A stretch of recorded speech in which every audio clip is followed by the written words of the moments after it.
Alright geng. Last kita update semua hasil. Tu dia Alhamdulillah adalah manis-manis.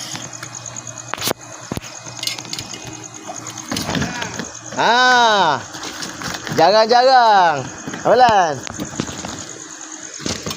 Jarang-jarang boleh 6 jarang-jarang. Alhamdulillah. Okay geng, hasil keseluruhan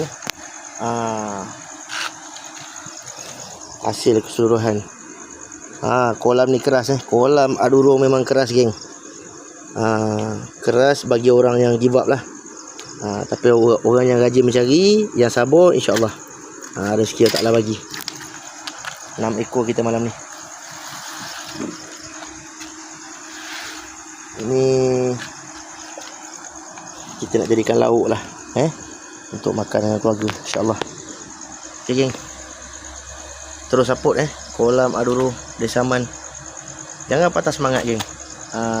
Kalau ada yang kata kolam ni tak makan, kolam ni keras kan, semuanya tipu belaka. Bukan kolam yang tipu. Alhamdulillah.